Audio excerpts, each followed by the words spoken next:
Alera unkuna lo, ukweli nuka uye kuna lo. Nu iwa chaviji pe nundo kaweji. Mfon ina tekpon, o gade ba ina che. When ifele mendo kankere pe loa, anado sin enfants nous bo ikpadawe. Jei no donae, o ejele inu iwane aikpo jeo. Nalo alo nuiwa ja aviji pe nundo kaweji.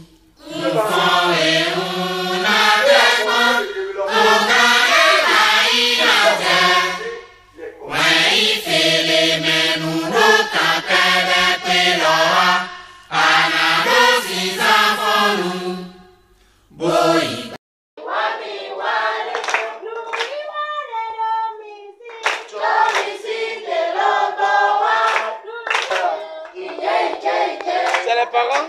C'est les parents. Ah, c'est les parents. Oui, c'est les parents.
Chacun a respecté sa place.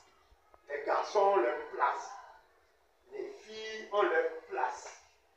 Et vous êtes restés attentifs à écouter ce que c'est que le costume.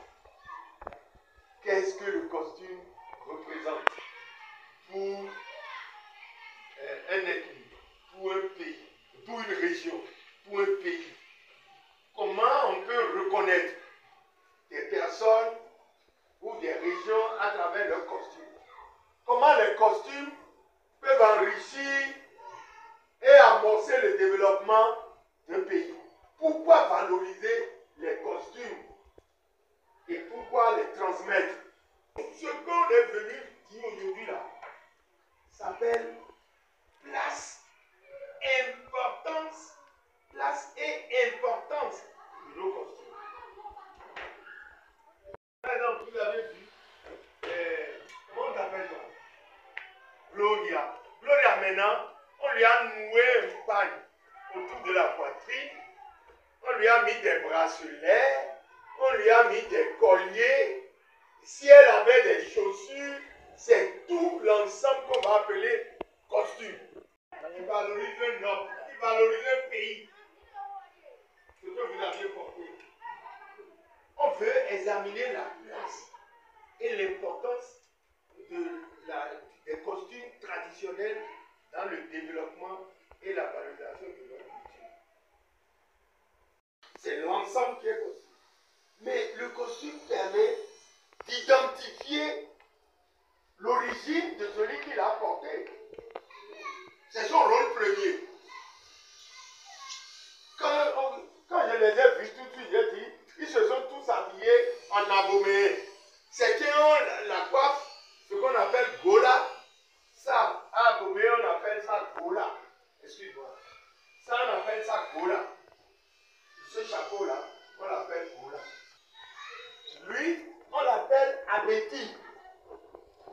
dhoti. Ça, c'est le chapeau que portaient les rois. Et c'est adopté après le roi Tekbesu. Chapelet ton alomeo, ati chapelet ati bakon, ati soutane bien costume ton. Et moi, mon père mort, on sait déjà que lui, il est un prêtre. Donc quand on voit quelqu'un d'Abomey qui s'habille comme ça, et il met son collier, si on trouve quelqu'un au nord et il porte ce qu'on appelle taco, c'est un pantalon plus un boubou fendu long avec un chapeau qu'il met à sa costume pour aller dans un deuil dont la couleur noire identifie le deuil. Et je vais vous donner un exemple. Lorsque quelqu'un meurt et on doit aller à l'enterrement, avant, quand on va à l'enterrement de quelqu'un qui est jeune, qui est mort jeune, qui n'est pas vieux, tout le monde porte le noir.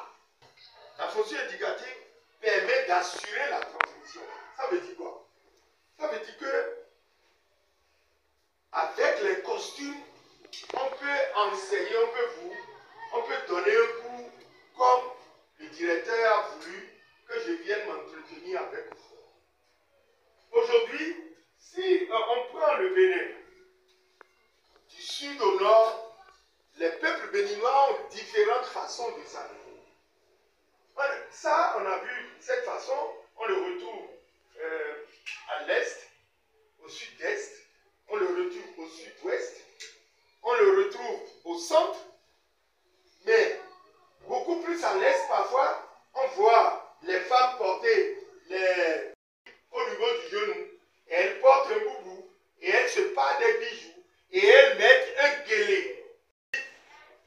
Costume et tourisme. Comment le costume amène les gens à aller voir. Par exemple, je viens au Bénin. Je veux voir les danses des masques. Le frère dit que lui, il est venu pour aller voir les masques en béton. Les costumes du masque en béton, vous ne pouvez pas porter. Tout le monde ne peut pas porter. Parce que c'est rituelique. C'est pour ça que je n'ai pas développé cette forme-là avec lui. Quand la personne vient, il va voir son béton dans le mono. Il va voir son béton à Porto Novo. Il va voir son béton à Abomey. Ça veut dire que s'il vient dans le mono, il va dormir là. Il ira voir son béton. Il va manger.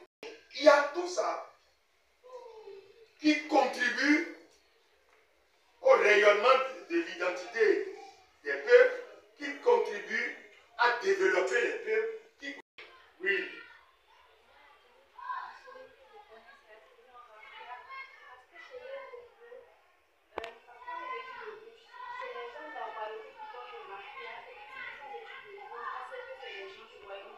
Très bien, un banc pour elle. Ça retrouve un élément que j'ai développé. Les couleurs dans le costume. C'est important. Ah, c'est pour ça. Tous mes Congolais sont... Bien sûr. Alors, un autre banc pour eux, s'il vous plaît. Bon, là, je vais passer à la... C'est toutes les communes là autour de Abomey. Agbaïzoum, Didja, Kopé, tout ça, c'est le plateau du Abomey. Ce que vous avez porté là, c'est ça. Ça, là, ça, c'est chez moi, dans le mono, de nos savoirs et de nos savoir-faire sur la base de nos cultures. Et l'objet de notre rencontre, c'est ça. Votre directeur, il a bien fait qu'on vienne s'entretenir avec vous pour vous donner des idées. Parce que vous allez grandir. En grandissant, vous allez travailler à valoriser votre patrimoine culturel, à valoriser vos costumes, parce que c'est de ça qu'il s'agit. De pouvoir s'identifier à leur culture en portant des habits traditionnels, est-ce que les Africains envisagent une possibilité d'un jour pouvoir porter leur tenue traditionnelle? Oui, les Africains ont la possibilité. Le problème que nous avons dans nos pays, c'est la question même de la mise en œuvre des politiques culturelles dans chaque domaine. Et là, ça fait un débat. Au niveau politique, on dit que les tenues que les enfants vont porter à l'école vont être des tissus tissés. Ça veut dire qu'on a donné à manger à beaucoup de gens qui travaillent dans ce domaine-là. Mais en Afrique, on peine à prendre de manière courageuse cette décision. Dans les grosses réunions internationales, beaucoup de gens sont en veste. Mais aujourd'hui, certains pays ont commencé par sortir de là. Les Nigérians, par exemple, ils mettent leur Goodluck, c'est un président nigérian qui s'appelle Goodluck, ils ont commencé par mettre leur truc. Les Indiens mettent leur choses. Les Chinois aussi, ils mettent leur col Mao, qui différencie des vestes classiques, etc. Donc, il reste que les pays en voie de développement comme le nôtre, tous les pays africains, plus certains pays qui ne sont pas développés, de prendre les décisions courageuses d'imposer leur patrimoine, d'imposer leur culture, d'imposer leur costume. C'est assez simple. Quand vous allez au Japon, la manière de saluer des Japonais, même à l'international, est le même. N'importe quel Japonais qui vous trouve, pour vous saluer, fait comme ça. Même au plan international, il ne reste pas debout et foutant la main. Vous avez vu les Yoruba. Les Yoruba, les enfants Yoruba, quand ils veulent vous saluer, il faut comme ça, ils se mettent comme ça. Ah oui. Il faut applaudir pour le diable. Vous avez vu, il est allé au sol. Pour vous saluer, même dans la religion traditionnelle, c'est comme ça.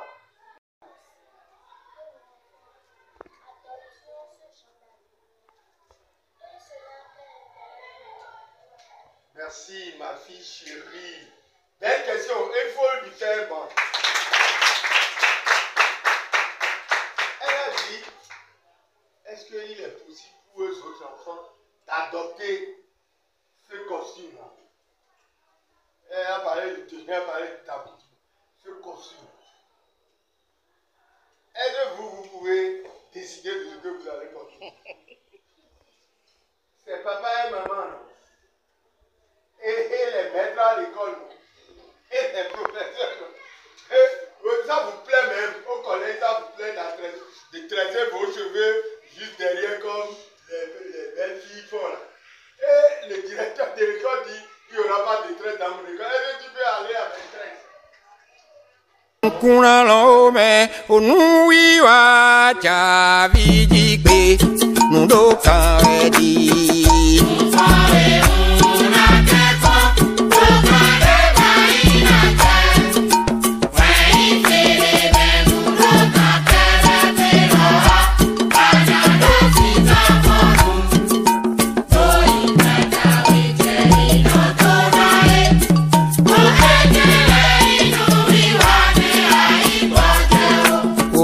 Eme ukanda mole, oka unanda ti